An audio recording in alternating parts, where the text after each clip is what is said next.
अगर मैं बेईमानी करता हूँ तो ईमानदारी रास्ते पर आ जाऊं, अगर नमाज नहीं पढ़ता तो नमाज पढ़ना शुरू कर दूं। नतीजा ये निकलेगा हम सुधरेंगे, घर वाले सुधरेंगे, हमारा घराना सुधरेगा, कई घराने सुधरेंगे, एक समाज सुधरेगा, हमारे पड़ोसी सुधरेंगे, एक गांव सुधरेगा, कई गांव सुधरने लगेंगे, कई साल समझने लगेंगे। इस तरह हमारा मुआशरा मिसाली मुआशरा बनेगा, हमारा समाज इस्लामी समाज बनेगा। कम से कम एक चिराग तो जलाइए। जब एक चिराग जलेगा ना तो उससे दूसरा चिराग भी जलेगा, फिर उससे तीसरा चिराग जलेगा। जब एक आदमी सुधरेगा तो उसको देखकर दूसरा आदमी भी सुधरेगा, और जब दूसरा आदमी सुधरेगा तो उसको देखकर तीसरा आदमी भी सुधरना कोशिश करेगा। अगर मैं अपनी जाती जिंदगी में तब्दीली लेकर के ना आऊं, अगर मैं अपनी जात में इनकलाब पैदा ना करूं, मैं अपनी जाती जिंदगी से गाफिल रहूं, मैं झूठ बोलता रहूं, मैं बेईमानी करता रहूं, मैं चोरी करता रहूं, मैं शराब पीता रहूं, मैं सूद खाता रहूं, मैं शरीयत की खुल्लम खुल्ला धज्जियां उड़ाता रहूं, फिर मैं माइक में आकर आप लोगों के सामने ये तकरीर करूं कि आप लोग खराब है, आप लोग सुधर जाइए, आप लोग गलत रास्ते पर जा रहे हैं, आप लोग सही रास्ते पर आ जाइए, आप लोगों को सुधरने की ज़रूरत है, आप लोगों में अपने अंदर इस्लाह करने की ज़रूरत है, सुधार की ज़रूरत है। तो क्या मेरी बात मुअस्सिर होगी? मेरी बातों पर आप अमल करेंगे? क्या मेरी तबलीग काम आएगी? मेरी तकरीर काम आएगी? मेरी वाज़ो नसीहत काम आएगी? नहीं। हम में से हर आदमी को यह सोचने की ज़रूरत है, हर आदमी को यह फिक्र करने की ज़रूरत है कि मेरे अंदर क्या खराबी है, मेरे अंदर क्या ऐब है, मेरे अंदर क्या बुराई है, मेरे अंदर क्या खामी है। जब हम इस चीज़ को समझ लेंगे कि मेरे अंदर क्या ऐब है, तो ऐसी सूरत में उसे सुधारने की कोशिश भी करेंगे। आप लोगों ने एक बड़े बुजुर्ग का नाम सुना होगा, बहुत बड़े अल्लाह के वली गुजरे हैं, उनका नाम हजरत जुन्नून मिस्री रहमतुल्लाह अलैह है। ये बहुत बड़े अल्लाह के पाई के बुजुर्ग गुजरे हैं। इनकी हिकायात में लिखा हुआ है कि एक मर्तबा लोग इनकी बारगाह में आकर हाजिर हुए और अर्ज किया कि हुजूर बारिश नहीं हो रही है, कहत शुरू है, लोग पानी के लिए तरस रहे हैं, जानवर भी मर रहे हैं, ऐसे आलम में आप बारिश की दुआ कीजिए कि बारिश नाजिल हो जाए।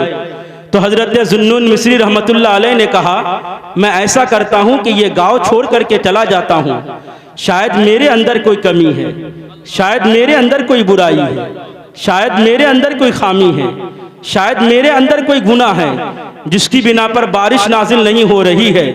अगर मैं ये गांव छोड़ करके चला जाऊंगा तो हो सकता है इस गांव वालों पर आसमान से बारिश नाजिल हो जाए, अल्लाह की रहमत तुम्हारी जाने मुतवज्जह हो जाए, इसलिए मैं ये करता हूं कि ये गांव छोड़ करके चला जाता हूं।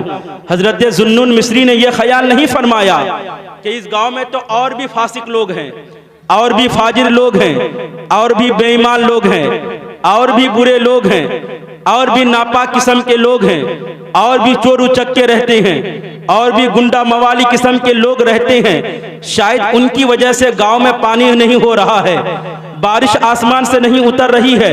मगर उन्होंने ये नहीं ख्याल फरमाया, उन्होंने अपने आप का ख्याल फरमाया, शायद मेरी वजह से आसमान से बारिश नहीं नाजिल हो रही है, शायद मेरी वजह से आसमान से पानी के कतरे नहीं उतर रहे हैं, मैं ये गांव छोड़ करके चला जाता हूँ, शायद अल्लाह की रहमत तुम्हारी तरफ मुतवज्जो हो जाए। असल में इंसान जब अपने ताल्लुकात अल्लाह ताला से दुरुस्त करने में लगा रहता है, फिर वो दूसरे के ऐबों की तरफ नजर नहीं करता, दूसरे की कमियों की तरफ नजर नहीं करता, दूसरे की बुराइयों की तरफ नजर नहीं करता है। वो तो हमेशा अल्लाह की धात में मगन रहता है, अल्लाह की धुन में मगन रहता है, अल्लाह की जात में मुस्तगरक रहता है। वो दूसरे की कमियों की तरफ नहीं देखता, अगर देखता भी है तो रहम और तरस खाने के अंदाज में देखता है कि बेचारा राह रास्ते भटक गया है, बेचारा राह रास्ते बिगड़ गया है। अल्लाह ताला इन्हें सुधरने की तौफीक अता फरमाए। हर आदमी को ये कोशिश करनी पड़ेगी कि हम अपने आप में सुधार पैदा करें। अगर हम अपने आप में नहीं सुधरे तो कोई भी हमें सुधार नहीं सकता है। अगर हम अपने आप में सुधारने की कोशिश ना करें तो कोई भी हमें राह रास्त पर नहीं ला सकता है। हमें अपनी जात में देखना है, अपने अंदर इनकलाब लाना है, अपने अंदर तब्दीली लाने की कोशिश करना है। हमें अपने अखलाक को सुधारना है, अपने आदत व अतवार का सुधारना है।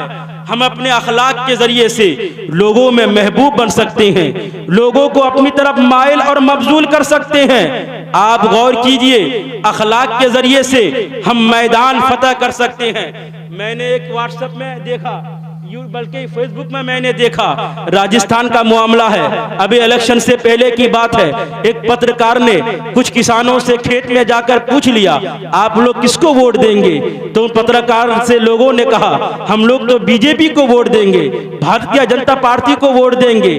तो पत्रकार ने किसानों से पूछा, आप लोग बीजेपी को क्यों वोट देना चाहते हैं? तो उन लोगों ने कहा, हम लोग यूं ही बीजेपी को वोट देना चाहते हैं। तो पत्रकार ने पूछा, कुछ तो वजह होगी कि जिसकी बिना पर आप बीजेपी को सपोर्ट करते हैं, बीजेपी को वोट देना चाहते हैं। तो उन लोगों ने जो वजह बताई, मेरे रोंगटे खड़े हो गए। वजह उन लोगों ने क्या बताई मालूम है? उन लोगों ने कहा, हमारे पड़ोस में कुछ मुसलमान रहते हैं, वह सुबह जानवर काटते हैं, रात में हमारे खेतों से जानवरों को लेकर के जाते हैं और हमारे खेतों को नुकसान पहुंचाते हैं। अगर हम उन्हें ऐसा करने से मना करते हैं तो वो और हमसे लड़ते झगड़ते हैं और हमारे खेतों में ज्यादा नुकसान पहुंचाते हैं। इसलिए हम लोग चाहते हैं कि बीजेपी में किसी को जिताएं, ताकि वो जब यहां जीत कर आए तो मुसलमानों के घरों पर बुलडोजर चलाए। जरा गौर कीजिए, हम अपने थोड़े से फायदा की खातिर अपने कौम को नुकसान पहुंचा रहे हैं, अपने समाज को नुकसान पहुंचा रहे हैं, अपने मजहब को नुकसान पहुंचा रहे हैं, अपने दीन को नुकसान पहुंचा रहे हैं। हम गैर मुस्लिमों को कुरान नहीं पढ़ा सकते, हम गैर मुस्लिमों को हदीस नहीं पढ़ा सकते, हम गैर मुस्लिमों को शरीयत नहीं पढ़ा सकते, हम गैर मुस्लिमों को सुन्नत नहीं समझा सकते, मगर अपनी आदतों अतवार से गैर मुस्लिमों को शरीयत का मतलब समझा सकते हैं। हम अपनी चाल चलन से गैरों को कुरान का मतलब समझा सकते हैं। हम अपनी आदतों अतवार से गैरों को शरीयत का मतलब समझा सकते हैं। हम अपने तौर तरीके से गैर मुस्लिमों को कुरान और हदीस की तालीमात का मतलब समझा सकते हैं। और दोस्त या वाकया देखिए, हमारे एक दोस्त हैदराबाद में रहते हैं, वो कहीं पर गए हुए थे, एक ट्रेन से वो हैदराबाद आ रहे थे। एक जगह पर उन्हें बोतल से पानी खरीदने की जरूरत पेश आई, वो पानी लेने के लिए उतरे। उनके बगल में एक पंडित की भी सीट थी, पंडित भी बैठा हुआ था। जब वो मौलाना साहब पानी लेने के लिए स्टेशन में उतरे तो पंडित ने कहा, मौलाना जरा मेरे लिए भी पानी ले लेना, मेरे पास छुट्टे नहीं है, मैं अगले स्टेशन में छुट्टे करके आपको दे दूंगा। मेरे दोस्त मौलाना ने 2 बोतल पानी खरीदे, एक बोतल अपने लिए, एक बोतल पंडित के लिए।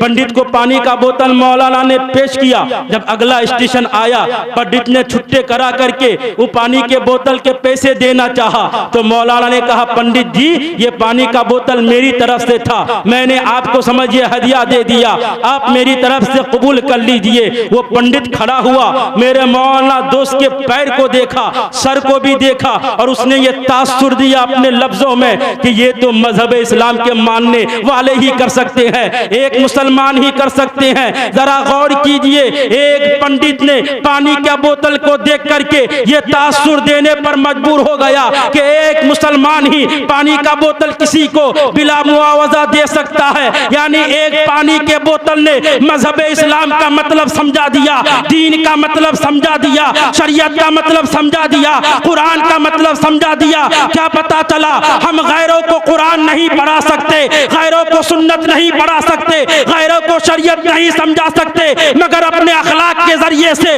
गैरों को शरीयत का मतलब समझा सकते हैं, अपने तौर तरीके से कुरान का मतलब समझा सकते हैं, अपने चाल चलन से दीन का मतलब समझा सकते हैं, अपने सीरत और किरदार से शरीयत का मतलब समझा सकते हैं। हमारे नबी ने अपने अखलाक और किरदार से लोगों के दिलों को जीता था और अपनी तरफ माइल किया था। नबी के अखलाक ने पूरी दुनिया के लोगों का दिल जीत लिया था। दुनिया तलवार का मुकाबला कर सकती है, अखलाक और किरदार का दुनिया मुकाबला नहीं कर सकती।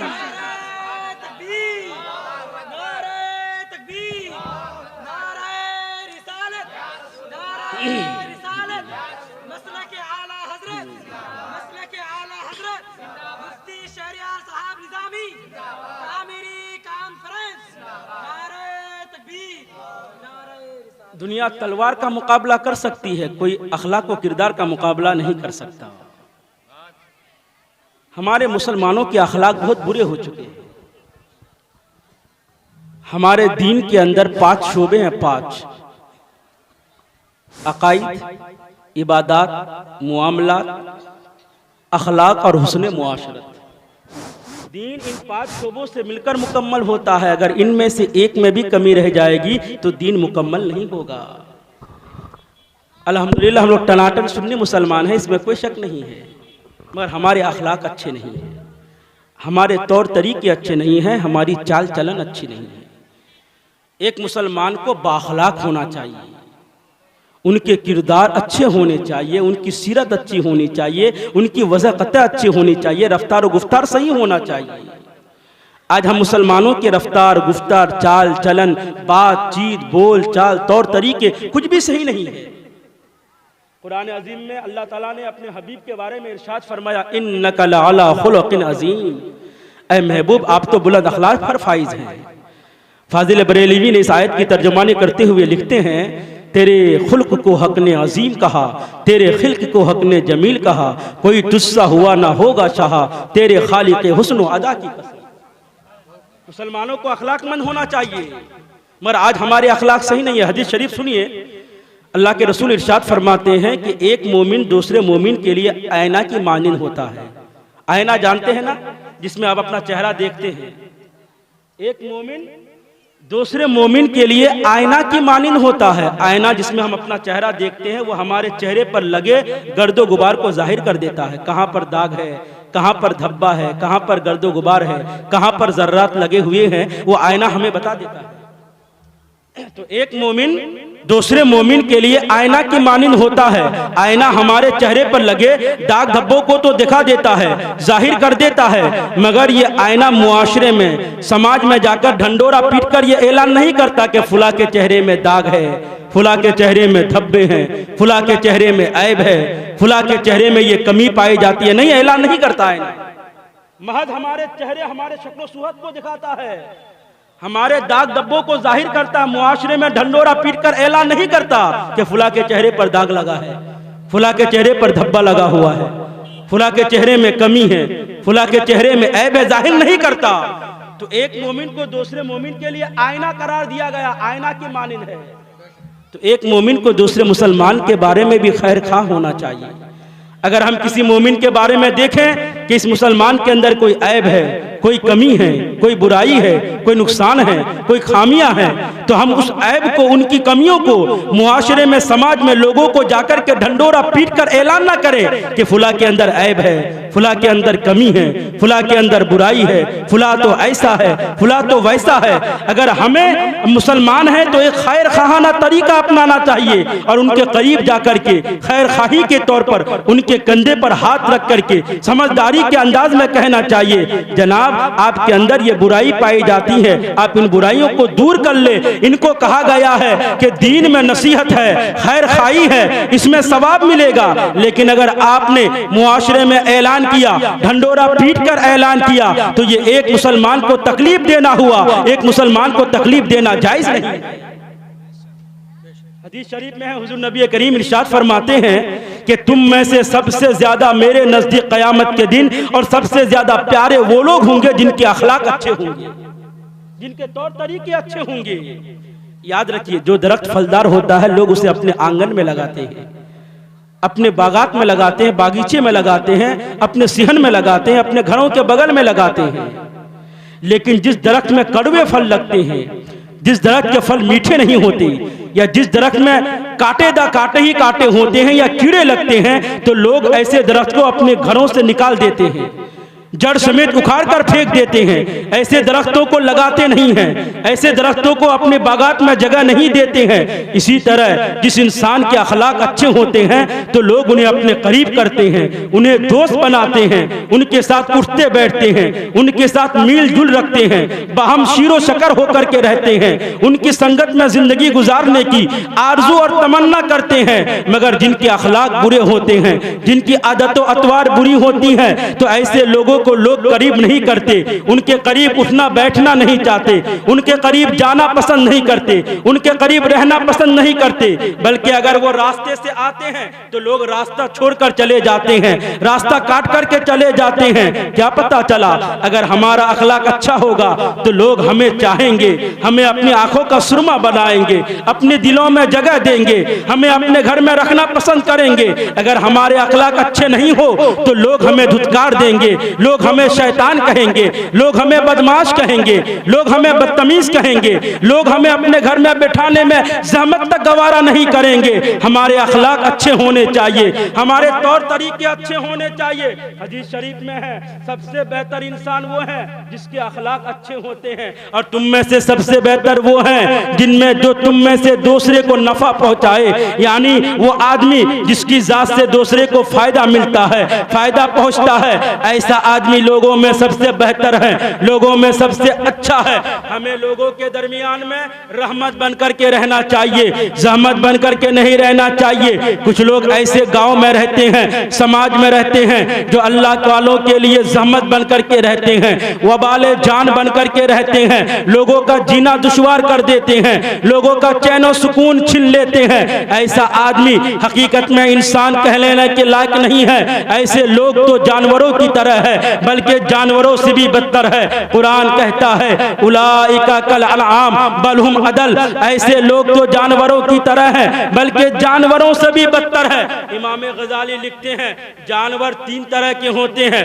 एक जानवर ऐसे हैं जो बिला वजह दूसरे को तकलीफ नहीं देता, खुद भूखे रहता है, खुद प्यासे रहता है, खुद खड़ा रहेगा, तकलीफें बर्दाश्त कर लेगा, मुसीबतें बर्दाश्त कर लेगा, भूख को भी बर्दाश्त कर लेगा, मगर वो दूसरे जानवर को सींग नहीं मारता, दूसरे जानवर को दुख नहीं देता, दूसरे जानवर को तकलीफ में मुब्तला नहीं करता है। ये गाय है, बैल है, भैंस है, बकरी है, ये जानवरों की सबसे आला किस्म है। अगर गाय को भूख लगी है तो पड़ोसी गाय को भूख सींग नहीं मारेगी, उसे तकलीफ नहीं पहुंचाएगी। अगर बकरी को भूख या प्यास लगी है खड़ी रहेगी, मगर अपने पास वाली बकरी को सींग नहीं मारेगी, अपनी पास वाली बकरी पर तकलीफ नहीं पहुंचाएगी। अगर भैंस को जितनी भी भूख लगी हो, जितनी भी प्यास लगी हो, वो खड़ी रहेगी, मगर पारेगी, तकलीफ नहीं पहुंचाएगी। ये जानवरों की सबसे आला किस्म है। और एक जानवरों की दूसरी किस्म है जो वहशी जानवर कहलाता है। वो अपने मतलब के लिए किसी को भी कत्ल कर सकता है, किसी को भी दुख दे सकता है, किसी को भी तकलीफ पहुंचा सकता है, किसी का भी खून बहा सकता है। वो शेर है, चीता है, भेड़िया है। कहा जाता है अगर शेर को भूख लगी हो तो वो ये नहीं देखेगा सामने इंसान का बच्चा है कि हाथी का बच्चा है, घोड़ा है कि गधा है, आगे पीछे कौन है, उससे कोई मतलब नहीं। अगर भूख लगी है तो इंसान को भी मार खा जाएगा, हाथी को भी मार खा जाएगा, घोड़ा को भी मार खा जाएगा, कोई भी सामने मौजूद हो सबको मार खा जाएगा। लेकिन अगर शेर को भूख नहीं लगी, शेर का पेट भरा हुआ हो, तो कहा जाता है अगर शेर के पेट पर चूहा भी चढ़ कर के नाचे तो शेर कुछ नहीं कहता है। क्या पता चला ये जानवरों की दूसरी किस्म है। ये अपने मतलब के लिए किसी को भी तकलीफ पहुंचा सकता है, किसी को भी दुख पहुंचा सकता है,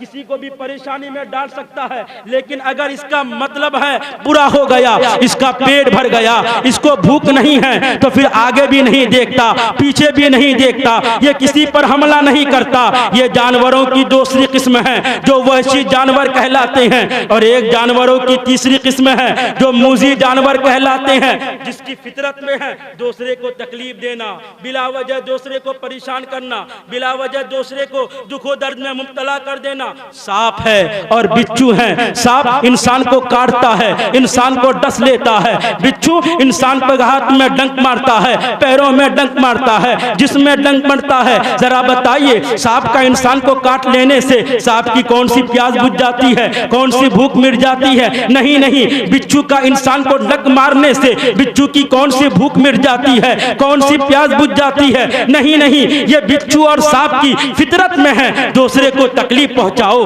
दूसरे को मुसीबत में डालो, दूसरे को परेशान करो, दूसरे को दुखो दर्द में डालो। ये जानवरों की सबसे घटिया किस्म है, ये तीसरी किस्म का जानवर है। ये मूजी जानवर कहलाते हैं, जिनकी फितरत में और शरीस में है दूसरे को तकलीफ देना, दूसरे को मुसीबत में डालना, दूसरे को परेशानी में डालना। अब जरा बताइए, इसी तरह हमारे समाज और मुआशरे में कुछ लोग ऐसे भी होते हैं जो अपनी जुबान से दूसरे को तकलीफ पहुंचाते हैं, अपने हाथ से दूसरे को तकलीफ पहुंचाते हैं, अपने पैरों से दूसरे को तकलीफ पहुंचाते हैं, अपने जिस्म के आज़ा से दूसरे को तकलीफ पहुंचाते हैं। उनकी फितरत में है दूसरे को तकलीफ पहुंचाना, दूसरे को मुसीबत में डालना, दूसरे को परेशानी में डालना। कुरान कहता है जब इंसान अखलाकी तौर पर जमीन पर गिरता है वो जानवरों से भी बदतर होता है। आज भी आपको समाज और मुआशरे में ऐसे बहुत सारे लोग मिल जाएंगे जो दूसरे को गालियां देकर, दूसरे की जमीन लूटकर,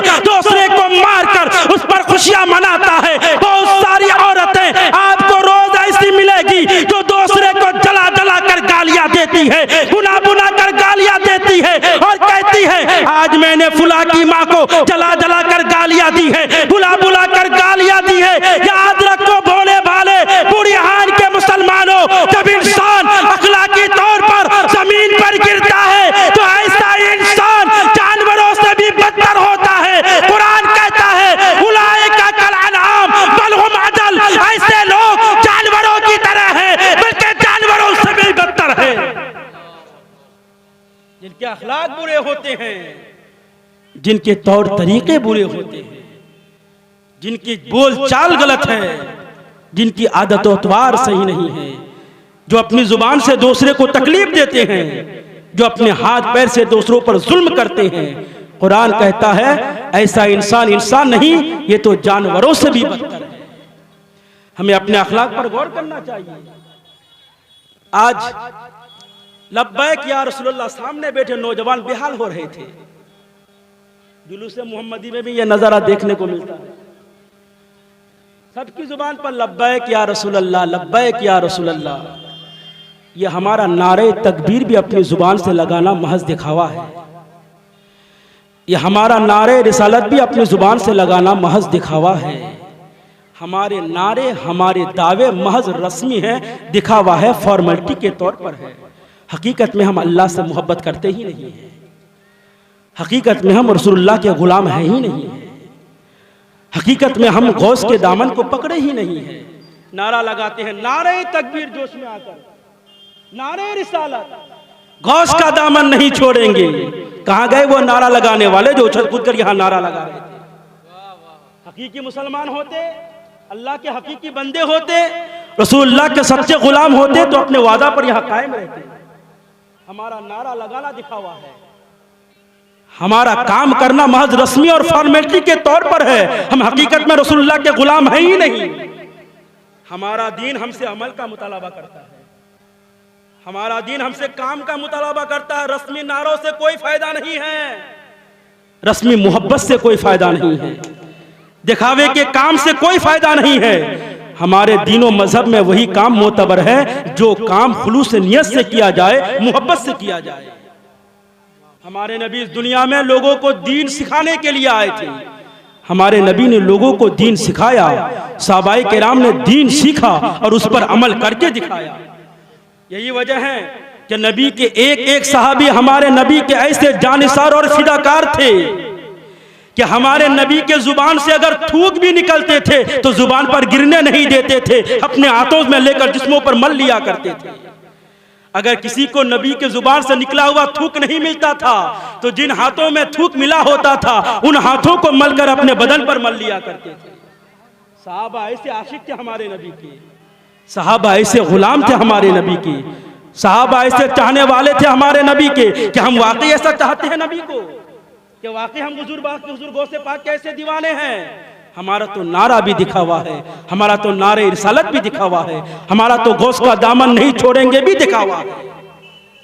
जंग उहुद के मौके पर हजरत अबू दुजाना रज़ी अल्लाह ताला अन्हु साहब रसूल है, जंग उहुद में ये शरीक थे, फरमाते हैं कि जंग उहुद में मैं शरीक था, हुजूर नबी करीम के बगल में खड़ा था। मैंने देखा कुफ्फार और मुशरिकीन की तरफ से हमारे नबी पर तीरों के हमले हो रहे थे। मैंने दिल में सोचा मैं एक भी तीर नबी करीम पर आने नहीं दूंगा, एक भी आंच नबी पर आने नहीं दूंगा, तमाम तीरों को अपने सीने में ले लूं।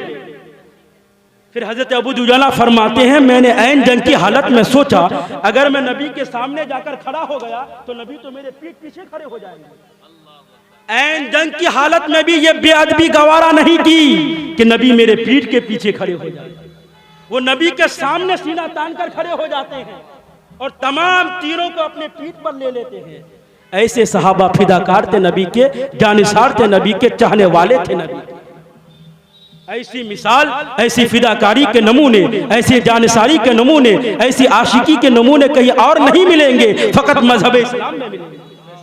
हमारा नारा दिखावा है, हमारी गुलामी महज रस्मी है, हमारा नारा इसारत महज छलावा है, हम अपने मुंह से दावा करते हैं, हकीकत में हमारे दिल में मोहब्बत नहीं है। हमने गुलामिया मुस्तफ़ा का दामन अभी हमने पकड़ा ही नहीं है, गोश्त के दामन को अभी हमने सही से पकड़ा ही नहीं है। जरा गौर कीजिए, वो कैसे बच्चे थे, वो कैसे जवान थे, वो कैसे बूढ़े थे जो नबी पर जान देने के लिए तड़पते थे, अपनी हथेली पर जान लेकर फिरते थे कि नबी हमारी जान का नजराना कबूल फरमा ले। जंग बद्र का मैदान है।